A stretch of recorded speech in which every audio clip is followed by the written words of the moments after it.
professeur d'études islamiques contemporaines à Oxford, conférencier aux États-Unis. Vous publiez avec Edgar Morin, Au péril des idées, les grandes questions de notre temps. C'est un dialogue avec Edgar Morin aux presses du Châtelet. L'Algérie, c'est l'actualité, Tariq Ramadan. Si vous étiez algérien, est-ce que vous voteriez pour Abdelaziz Bouteflika? Bien sûr que non. Le vote pour le seul fait qu'il soit candidat pour une 4e fois en ayant changé la Constitution, c'est déjà un déni de démocratie. Le fait qu'il soit aujourd'hui, après un AVC, qu'il soit totalement invisible, qu'il soit presque, passez-moi l'expression, mais avec tristesse, faut le dire, impotent, qu'il ne puisse même pas lui-même dire qu'il se présente, c'est une tristesse pour le peuple algérien, mais ça veut dire quelque chose de plus grave. Ça veut dire que le complexe militaro-industriel derrière est tellement assuré de pouvoir contrôler le pays qu'ils peuvent présenter un pantin qui ne peut même plus parler pour qu'ils préservent eux leurs intérêts. Parce que la vérité de l'Algérie aujourd'hui, c'est une situation sociale extrêmement difficile et une richesse en pétrole et même en ressources de gaz qui est importante. C'est un pays riche, mal géré et géré par des personnes qui sont corrompues, dont les militaires. Alors pourquoi est-ce que les Algériens, certains, votent encore Abdelaziz Bouteflika? Parce qu'ils ont peur de l'inconnu, peut-être, non, Tariq Ramadan? Parce qu'ils ont peur de revivre la guerre civile qui a ensanglanté l'Algérie il y a quelques années, non? Ça c'est vrai, je pense que vous avez parfaitement raison. Ce pourquoi même il n'y a pas eu ce qu'on a appelé le printemps, c'est dû à ça, c'est dû à ce passé récent qui a été traumatisant, qui a été une blessure dont certains ne sont pas sortis encore. Mais une chose est de dépasser ce passé-là, et une autre chose est de se donner corps, âme et vote à des militaires qui tiennent le pays et qui le corrompent et qui sont corrompus eux-mêmes. Donc je pense que il faut reconnaître ce passif psychologique dont vous parlez, mais ça ne peut pas dire et ça ne pourra jamais dire qu'il faille aller à l'encontre des principes de la démocratie. Et j'aimerais bien aussi que de là où nous sommes, en Occident, en France, on ait un discours un tout petit peu plus offensif là-dessus. Je veux dire que moi je suis très très étonné du silence des autorités françaises, du silence de la communauté internationale. Mais regardez ce qui se passe. Regarde, l'homme a disparu, il participe à une élection, il est même pas visible. Et le monde se tait. Pourquoi? Parce que l'on sait très bien qu'avec les militaires, avec ceux qui tiennent le pétrole aujourd'hui, on peut aujourd'hui avoir des ressources dans des tractations qui sont des tractations d'intérêt géostratégique et politique et économique, et puis que finalement, le peuple... Vous savez, il y a eu une très très belle image qui a été l'inverse de ce qu'on appelait le printemps arabe. Quelqu'un qui prend une pancarte et qui dit, avec l'image de Bouteflika, « Peuple dégage ». Hier, on disait le dictateur dégage. Aujourd'hui, le peuple, on s'en moque. Et aujourd'hui, c'est triste pour l'Algérie. Demain, ouverture au Bourget du rassemblement annuel de l'Union des organisations islamiques de France. C'est le plus gros rassemblement de musulmans dans le monde occidental, ce rassemblement. Vous êtes invité. Alors, le président de l'UOIF s'inquiète du mariage pour tous. Vous aussi? Je pense vous aussi ou pas? Oui, je pense que d'un point de vue de la conscience religieuse, le mariage pour tous, c'est quelque chose qui pose un vrai problème de conscience. C'est-à-dire que je pense aujourd'hui que la question de l'homosexualité, il faut la poser dans des termes de philosophie de vie. Je pense que ça n'est pas ce que je considère comme le projet divin. Je pense que c'est quelque chose qui va à l'encontre de ma foi, effectivement. Maintenant, une chose est de dire ceci, et une autre chose est de dire, sur la question des lois qui évoluent, sur la question de l'état de droit, il faut le respecter. Il faut respecter la loi. Mais la loi a été votée, il faut la respecter. Bien sûr. C'est ça. Mon principe a été celui-ci depuis 30 ans, on m'entend pas en France. En France, je dis, respectons la loi. Mais ce que je veux, c'est pas la loi avec laquelle j'ai un problème, c'est avec son application. Quand on dit que la loi nous dit, vous et moi, avec le visage que vous avez, le visage que j'ai, quand on est sur le marché de l'emploi, on devrait avoir le même droit. C'est ce que la loi dit, appliquons-la. Pourquoi se fait-il qu'aujourd'hui il y a la discrimination à l'emploi pour tous ceux qui ont des noms arabes, un faciès d'arabe et une tenue vestimentaire qui ne plaît pas à certains? Aujourd'hui, le problème de ce mariage pour tous, la loi, elle est là, d'accord, en conscience qu'aucun individu, au nom de la liberté de conscience, viennent me dire à moi que je dois penser contre ma conscience. Je respecte la loi et je pense avec ma conscience. La France plurielle, c'est ceci. Laissez les gens penser avec leur conscience et respecter la loi commune. Est-ce que vous condamnez les journées de retrait de l'école qui ont suivi ces rumeurs sur la théorie du genre? Oui, moi je suis absolument contre cette façon de faire. Je ne pense que ça ne résout rien. Je pense que la question du genre, il faut la poser. Les rumeurs, parce qu'il y en a eu, on a dit n'importe quoi. N'importe quoi. Et là, ça c'est pas admissible non plus. Une position politique, elle se fait sur des faits et sur l'analyse. Aujourd'hui, la question du genre, elle doit être débattue. Et d'ailleurs, je dirais à certains qui, au nom de leur référence à l'islam, ont dit il faut tout rejeter de cette théorie. Certains n'ont pas voté au municipal. Pourquoi? Parce qu'il y a eu le mariage pour tous. Parce qu'il y a eu ces rumeurs autour de la théorie du genre. Est-ce que vous dites à ces musulmans, Allez voter. Bien sûr. Je dis à ces Français... Parce que certains disent, oui, c'est français musulmans, oui. Certains disent, mais voter va à l'encontre des valeurs islamiques. Ah non, absolument. Alors mais ça, vous l'avez entendu, je l'ai entendu. Bien sûr, j'ai entendu ceci, j'ai entendu même qu'au nom de ce qui se passe à l'école, on retire les enfants. Mais non, quand il se passe quelque chose à l'école, sur les programmes, mais vous et moi, quand on est des citoyens, on discute les programmes et on discute leur contenu. C'est un droit citoyen, ça ne se passe pas entre l'élève et l'enseignant. Et donc aujourd'hui, sur la question du genre, quand moi, on me pose cette question-là, je dis, mais même du point de vue de la référence musulmane, de toutes les références religieuses d'ailleurs, chrétiennes, juives, qu'est-ce qu'on dit? On dit, il y a des différences dans l'essence, dans la biologie, et puis il y a des constructions qui sont des constructions culturelles. Aujourd'hui, en tant que musulman, j'ai un vrai problème, moi, avec la construction culturelle des sociétés patriarcales qui font de ma religion une lecture plus patriarcale qu'effectivement islamique. Donc, cette question du genre, sur la question de l'égalité des femmes et des hommes, il faut qu'on fasse un débat. C'est pas en retirant nos enfants de l'école qu'on trouve des solutions à la question de l'école. Oui, mais à l'école, beaucoup de questions sont posées. Vous le savez bien, Tariq Ramadan. Port du voile dans les cours de récréation, revendication de repas halal à la cantine, absentéisme chronique au moment des fêtes religieuses. Dans certains collèges ou dans certains lycées, à Marseille, dans certains quartiers, on est jusqu'à 90% d'absentéisme. Prières clandestines dans les gymnases ou les couloirs. Que dites-vous à ces musulmans qui épouseraient ces comportements que je qualifierais d'excessifs peut-être? Excessifs? Oui, je pense qu'on pourrait dire que pour certains, ils vont beaucoup trop loin et ils ne sont pas du tout dans la compréhension du contexte. On ne transporte pas sa conscience, vous parliez de conscience, on ne transporte pas sa conscience à l'intérieur de l'école. On ne transporte, non mais même sa conscience, on la transporte partout. Oui, la question. Non, mais attention, c'est très important. C'est comment on gère sa conscience. C'est pas sa conscience. Sa conscience, moi, je la transporte partout. Je la transporte avec vous maintenant, je la transporte à l'école et comme prof. Mais attention, maintenant, ça veut dire que je dois tenir compte de l'environnement. Mais ce que j'aimerais, c'est pas poser les questions dans ces termes-là, en disant aux gens, vous ne devez pas faire ceci. Je pense que tout se gère dans le dialogue. Par exemple, pour les questions des fêtes. Oui, vous avez aujourd'hui des millions de Français de confession musulmane. Il y a une fête qui vient, qui s'appelle la grande fête, la fête du sacrifice ou la fête de la rupture du jeûne. On fait quoi? On ne tient pas compte de ceci, on regarde juste les... Normalement, ça se gère entre qui? Entre l'enseignant et l'école et les élèves. Si vous avez une fête religieuse et que vous avez le principe de la liberté de conscience, vous n'allez pas reconnaître le fait que pendant la matinée ou pendant la journée, on ne vient pas. Ça doit se discuter. Ça n'est pas de chercher des coupables. Aujourd'hui, il faut chercher des co-responsables. Des co-responsables à trouver des solutions. Aujourd'hui, sur la question...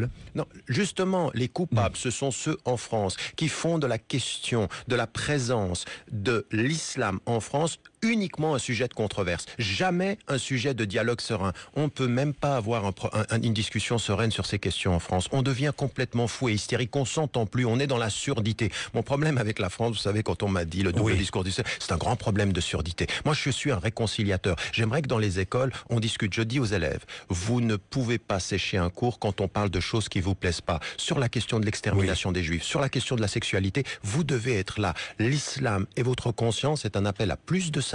Vous devez aller à la piscine quand il y a des cours de piscine pour les jeunes filles. Alors attention. Vous devez... Non, mais attention. Oui. Là aussi, ce sont des questions qui sont liées à des questions de dialogue. À partir du moment où vous atteignez la puberté, avant la puberté, il n'y a aucun problème. Quand vous atteignez la puberté, vous êtes de nouveau dans une situation de dialogue. Vous savez vous-même qu'il y a énormément de jeunes filles et de jeunes hommes d'ailleurs qui ne sont pas de confession musulmane, mais dès qu'ils atteignent la puberté, ils ont un problème avec ceci. Ça se discute. Pourquoi devons-nous gérer en France ces questions sous la controverse et non pas sur le... Dans certains lycées professionnels, certains élèves refusent de goûter du vin. Vous le savez, ça existe à Nîmes, par exemple. Ils se sont trompés d'études, ceux qui... Non, mais attendez. Tariq Ramadan. Mais attendez, si vous êtes musulman et pratiquant, vous ne buvez pas d'alcool, vous ne faites pas un travail où vous devez goûter du vin, faites autre chose, c'est tout, c'est aussi simple que ça. Si vous avez une conscience et que vous êtes pratiquant, moi je ne bois pas d'alcool. Moi, si maintenant, si j'étais enseignant et qu'on me demandait en tant qu'enseignant, il faut boire de l'alcool pour enseigner, je vous dirais, je n'enseigne plus, je fais autre chose. Ma conscience peut dicter mes choix professionnels. Mais comprenez-vous aussi que la République, parfois, n'ait pas envie de se taire, Tariq Ramadan? Mais elle n'a pas à se taire. Elle n'a pas à se taire. Non, elle n'a pas à se taire, mais elle doit écouter. C'est ça le problème, c'est qu'il y a une surdité dans la République qui n'écoute pas. Dans certains d'ailleurs, parce que ce n'est pas vrai. Ce qu'on est en train de dire ici, c'est même de caricaturer la République. Non. Pourquoi? Parce qu'il y a aujourd'hui, au niveau de la classe politique française, pas au niveau national, pas au niveau des controverses nationales. Au niveau local, des maires, des élus locaux qui écoutent beaucoup plus et qui sont dans ce dialogue-là. La France s'en sortira par le dialogue, mais pas quand on vient vers vous et qu'on dit, vous savez quoi, pour être accepté en France, changez de prénom, s'il vous plaît. Vous voyez, attendez, vous me voyez arriver, moi, vous me voyez arriver devant vous, Bourdin, en vous disant, vous savez, mon prénom, c'est Eric. Je m'appelle Eric depuis ce matin. Vous allez vous dire, non seulement il a un double langage, mais maintenant il a une double identité. J'aimerais pas. Voilà, on est bien d'accord. Que vous mentiez. Je n'aimerais pas. Pas mentir. De transformer mon état. Vous dissimulez. Mais attendez, n'importe quel arabe qui changerait son prénom pour être mieux accepté sur les papiers, les employeurs, eh bien, ils verraient chez lui un manipulateur. Aujourd'hui, la France, elle doit se réconcilier avec sa diversité, pas jouer sur les faux semblants, pas jouer sur les prénoms. Dans certains lycées, il y a des gardiens de la loi islamique. Ça existe. Eh ben, oui, ça existe. Eh ben, de ce point de vue-là, il faut Qu'est-ce que vous leur dites? Il faut les condamner. Ça n'existe pas. Jamais. Ils sont rares, mais ça existe. Oui, mais jamais. Mais justement, il ne faut pas faire non plus dans l'anecdote. Et je suis content que vous disiez, ils sont rares. Il faut regarder le mouvement. Exactement. Il faut regarder le mouvement de fond. Le mouvement de fond, quel est-il? Que dans les écoles, sur le plan local, les choses vont beaucoup mieux que ce qui se dit à Paris. Vous avez une installation aujourd'hui qui se passe. Et quant à ces gardiens aujourd'hui qui viennent juger, on leur dit, vous n'avez pas à faire ceci. D'ailleurs, occupez-vous de vous-même plutôt que de vous occuper de vos voisins et de vos voisins dans la conscience musulmane. L'islam, une religion qui fait peur, c'est le nouveau maire Front National d'Hayange qui a fait cette déclaration. L'islam, vous dites, l'islam est une religion française. Oui. C'est ce que vous dites. Mais vous n'êtes pas d'accord ? Mais moi, j'ai pas apporté de jugement, mais évidemment, c'est une religion française. Mais évidemment, c'est une religion pratiquée par 800 000 pratiquants en France. Français. Pratiquants. 800 000 pratiquants, mais en même temps, c'est la religion de citoyens qui ne sont pas pratiquants. De musulmans. Pourquoi les Français n'ont-ils pas admis que l'islam est une religion française? Pourquoi? Parce qu'il y a un vrai problème avec la France. C'est justement ce que je vous dis, on est dans un débat passionné et il a 3 sources. La première des sources, c'est qu'en France, la question du religieux est une question qui a toujours été passionnée. Mais avec le catholicisme, avec les tensions. D'ailleurs, c'est ce qui est contenu dans votre livre. Exactement. Deuxième élément qui est très important, et on en parle aussi dans le livre, c'est la relation avec la colonisation. Parce que le problème, c'est pas uniquement l'islam. Il faut à un moment donné aussi désislamiser un vrai problème de colonisation et de rapport à l'arabe, de rapport à l'africain, à l'ancien colonisé. On a un vrai problème de ce point de vue-là. C'est difficile, après 4 générations, d'admettre que celui qui hier, au sud, était un colonisé, devienne maintenant noir, arabe et les mêmes droits. Et ça, c'est une tension qui est liée à un passé. Et puis la troisième des choses, c'est qu'aujourd'hui, comme on n'a pas de problème de projet social, comme aujourd'hui la gauche comme la droite, quand on voit le discours de Valls, quand on entendait Sarkozy hier, qu'est-ce qu'il nous propose comme justice sociale? Qu'est-ce qu'il nous propose pour véritablement régler la question du chômage, la question des cités, la question des banlieues? Qu'est-ce qu'il nous propose si ce n'est la sécurité et la controverse? Quand aujourd'hui, on n'a pas de projet politique, on cherche un ennemi facile à attaquer. Et aujourd'hui, la question de l'islam rassemble. Le meilleur exemple, c'est le Front National qui a très très bien compris ceci, transformant son discours en l'absence de projet politique en stigmatisation systématique. On n'a jamais vu le Front National être aussi laïque qu'il l'est devenu aujourd'hui, uniquement parce qu'il compte les voix. Tariq Ramadan, vous avez soutenu pas la quenelle, le geste, vous le trouvez vulgaire, de Dieudonné. Vous avez soutenu la liberté d'expression de Dieudonné. Est-ce que vous comprenez que Manuel Valls est interdit les spectacles? Mais bien sûr que non. Et j'espère que vous ne le comprenez pas non plus. Moi, je l'ai invité, Dieudonné. Mais vous l'avez invité, il n'est pas venu, j'ai entendu ceci. Moi, j'aimerais dire une chose. Je pense que la quenelle, au départ, c'est un geste anti-système. Je pense qu'il a été récupéré par certains de façon totalement biaisée, de façon totalement pervertie. Et j'ai critiqué ceci. N'importe quelle quenelle qui se fait devant le mémorial de l'extermination est absolument à condamner. Maintenant, ça, vous n'avez aucun doute sur l'extermination des Juifs? Aucun doute sur l'extermination des Juifs, et je la condamne, et je pense qu'il faut l'enseigner. Il faut ce devoir de mémoire, de toutes les mémoires. Je veux aussi qu'on enseigne en France ce qui s'est passé au Rwanda et les zones grises de l'attitude française et européenne. Mais plus loin que cela, et tous les génocides, j'entends aussi tout ce qui s'est passé à Srebrenica. J'aimerais bien qu'on fasse un mémorial de Srebrenica. Le silence de la communauté européenne en face de ce qui se passait quand des soldats hollandais ont livré des innocents de Srebrenica pour se faire exterminer, c'était près de 8000. Deuxième élément par rapport à la liberté d'expression, vous avez un avocat, Arnaud Carswell, qui vient et qui nous explique qu'il faut faire du bruit avant pour rétroactivement empêcher, parce que la loi, en fait, la loi ne permettait pas d'interdire. Vous pensez que c'est tout à fait l'indépendance des pouvoirs qu'en 3 heures, le Conseil d'État réussisse à prendre une décision qui contrevient et empêche un spectacle? C'est une atteinte à la liberté d'expression. C'est une atteinte à la liberté d'expression. Je condamnerai tous les propos qui seraient antisémites et très racistes d'un point de vue général. Mais, vous savez, au bout du compte, qu'on soit clair, vous et moi, les citoyens français ont compris en fait qu'il y avait eu manipulation politique sur cette question-là. Valls a perdu jusqu'à 7 points sur cette question-là et c'est bien fait pour lui parce que ça montre qu'on ne peut pas tout faire en France, qu'il reste quand même des consciences qui disent attention, il y a la liberté d'expression, vous plaignez sans cesse de ne pas être invité ou de ne pas être même mis en cause d'ailleurs d'une manière totalement injuste, je vous le dis tout de suite. Vous avez écrit après avoir confirmé son invitation pour le jeudi 3 avril, Jean-Jacques Bourdin annule cette dernière le jour même où nous la rendons publique en découvrant soudain que nous sommes près des élections. Une plaisanterie ou de nouvelles pressions, belle la liberté. Pardonnez-moi de vous dire ici, il n'y a pas de pression. Tariq Ramadan. Ça, je ne sais pas s'il n'y a pas de pression. J'aimerais simplement vous dire une chose. Je ne sais pas. Non, mais attendez, j'aimerais vous dire une chose. Croyez-moi comme je peux vous croire. C'est vrai. J'espère que vous me croyez et je vais vous croire. Simplement une chose très rapidement. Toutes les universités françaises m'interdisent de parler, des étudiants qui mettent mon nom dans des travaux de recherche, on leur demande de l'enlever, et des émissions, effectivement, me le disent, des animateurs me disent qu'il y a des pressions, que les services politiques, que les renseignements interviennent pour faire en sorte que, par exemple, récemment, une salle, qu'on me l'enlève, chez des privés, on va, et les médias, de ce point de vue-là, il y a des pressions. Donc, je salue le courage pour vous de me réinviter. Non, mais parce que ça... Non, mais ce que je veux dire, vous voulez dire, à un moment donné, on avait une invitation, elle tombe la veille, donc ça peut arriver. Alors, le bénéfice du doute est le fait de ce que vous me dites. Faites-moi confiance parce que ça n'est pas arrivé. J'aimerais que vous entendiez aujourd'hui qu'en France, il y a des gens qui disent n'importe quoi. Il y a des gens qui inventent des personnages politiques ou philosophiques comme Botul qui sont invités partout. BHL, s'entend dire. Et puis, d'un autre côté, des gens qui ont plus de difficultés à l'expression. La France, aujourd'hui, parle beaucoup de son histoire des droits humains et a plus de difficultés à laisser parler tout le monde. Alors, j'ai 2 dernières questions. La première sur les jeunes Français musulmans qui partent faire le djihad. Qu'est-ce que vous diriez à un fils ou une fille qui vous dirait je vais partir en Syrie faire le djihad? Qu'est-ce que vous lui direz? Je l'arrête tout de suite en disant d'abord la question de la Syrie est beaucoup plus complexe que ça. Je dirais 2 choses.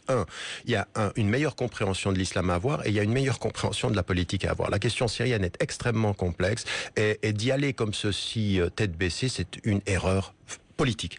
Une formidable mécompréhension de l'islam. La meilleure chose que l'on peut faire quand on est en France et qu'on veut être du côté des opprimés, de tous les opprimés. Encore une fois, je ne dis pas moi qu'il faut être tout simplement des opprimés syriens ou des opprimés palestiniens. Il faut être du côté de tous les opprimés.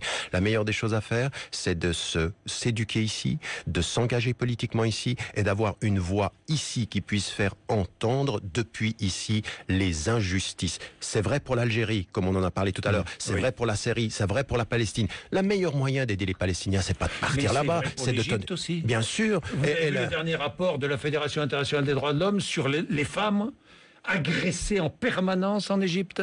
Ça c'est vrai. Non mais pourquoi est-ce que vous parlez que de ça? Mais je parle pas que de ça. Non, mais il faut pas. Vous parlez. La première des choses. Attendez, la Syrie, c'est normal. La première des choses qu'il faut dire sur l'Égypte, c'est 529 condamnés à mort, c'est 23 000 prisonniers politiques, c'est un régime dictatorial dont vis-à-vis duquel le monde se tait. Pourquoi? Parce qu'on se dit ce sont des islamistes. Depuis quand la vie d'un islamiste vaut moins que votre vie ou la mienne? Depuis quand est-ce que même la vie de Ben Laden ou de Kadhafi, ce sont des vies qu'il faut juger? Ce ne sont pas des gens qu'on assassine. Les exécutions sommaires qui sont dictées aujourd'hui, à l'heure où je vous parle, par Obama, qui en a rajouté 3 fois plus qu'à l'époque de Bush. Aujourd'hui, les situations de torture dans lesquelles l'Europe a participé. Aujourd'hui, en Égypte, ce qu'il faut dire, oui, il y a des femmes qui sont agressées. Oui, il y a des femmes qui sont maltraitées. Oui, dans le monde musulman, il y a une situation pour les femmes qui est absolument inacceptable et qu'il faut réformer. Mais en même temps qu'on réforme la situation des femmes, il faut que nous ayons un discours extrêmement clair sur les régimes. L'Égypte est redevenue une dictature et la France s'est tue pendant trop longtemps avec Ben Ali pour venir aujourd'hui nous dire que ce sont les amis de la liberté. La nouvelle constitution tunisienne, c'est une bonne chose, mais j'aurais voulu que la France ne la salue pas après, mais qu'elle se positionne par rapport à Ben Ali avant. Notre hypocrisie est abyssale. Tariq Ramadan était notre invité avec Edgar Morin au péril des idées. Alors tout cet entretien que nous venons d'avoir est en grande partie décliné dans ce livre et beaucoup de choses et d'autres encore. Merci aux presses du Châtelet. Merci d'être venu nous voir ce matin. Il est 8h56. Sur le web, retrouvez bfmtv.com.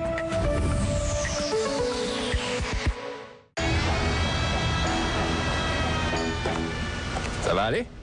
Parce que, je veux dire, c'est plutôt raide comme pente. Je peux peut-être vous aider? Oui.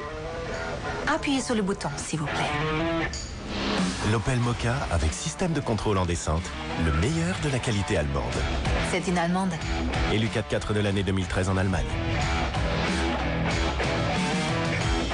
L'Opel Mokka est à partir de 16 990 €. Quand j'ai pas le temps de déjeuner pour prendre soin de ma ligne, j'ai Gerlinéa. Mon repas minceur sain et équilibré. Gerlinéa, la minceur qui me va. Avec cette seule quantité de poussière,